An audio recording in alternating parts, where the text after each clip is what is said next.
नागपूर शहराचं ऐतिहासिक वैभव असलेल्या रामनवमीच्या शोभायात्रेची तयारी आता अंतिम टप्प्यात आली असून या शोभायात्रेमध्ये सहभागी होण्यासाठी रामायण, महाभारत आणि इतर पौराणिक कथांवर आधारित चित्ररथ जे आहेत ते तयार व्हायला आता लागलेले आहेत।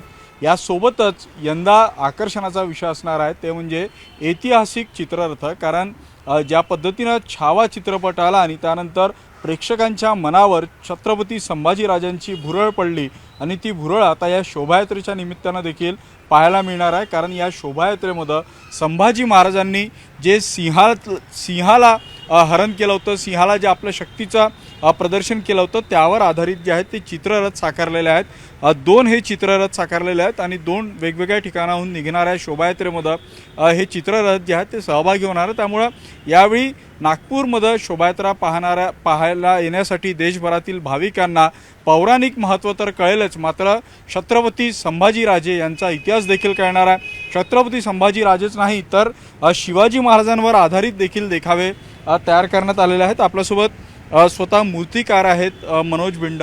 मला सांगा, साधारणतः तुम्ही दरवर्षी धार्मिक विषयांवर आधारित सगळे चित्ररथ तयार करत असतात, यावेळी तुम्ही संभाजी महाराजांवर आधारित चित्ररथ तयार केलेला, काय ही सगळी संकल्पना आहे?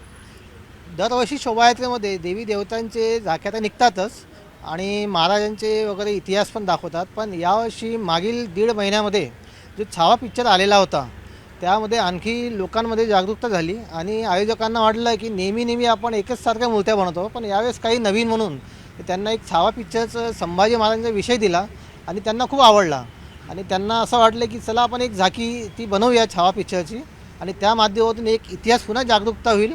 तशी छावा पिक्चरमधनं एक जागरूकता झालेलीच आहे आपली आणि एक झाकीच्या माध्यमातून जे रॅली निघतात ते आणखी लाईव्ह सगळ्यांना पाहायला मिळेल आणि पुन्हा एक लोकांना मध्ये संभाजी महाराजसोबत काय वाईट झालं होतं आणि कशा प्रकारे वागणूक झाली होती या निमित्ताने ते दिसणार आहे आणि अशा प्रकारची झाकी तयार केलेली आहे।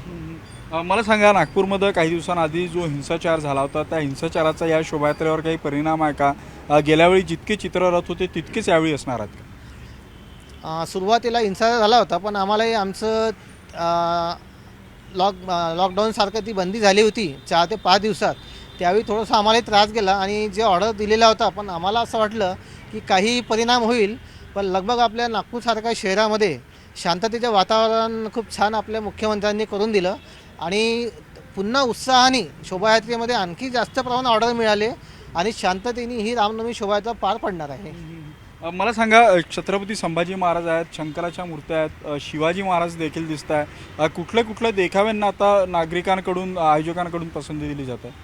दरवर्षी देवी देवतांचे तर राहतेच, पण आपल्या नागपूर शहरामधले कोराडी माताजी आता मोठं मंदिर आहे, ती झाकी आहे आपल्याकडे, पंचमुखी हनुमान आहे, तुकाराम महाराज शिवाजी महाराजांसोबत देखावा आहे आणि संभाजी महाराज यावेळी सगळ्यात जास्तीत जास्त आहे आणि अनेक देवी देवतांचे सुद्धा झाक्या आहेत।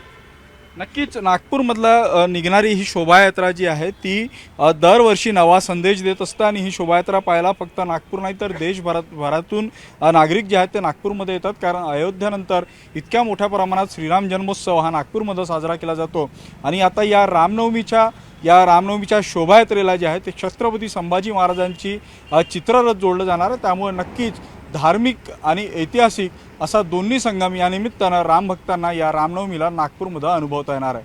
व्हिडिओ जर्नलिस्ट प्रशांत मोहितेसह उदय तिमांडे, न्यूज 18 लोकमत, नागपूर।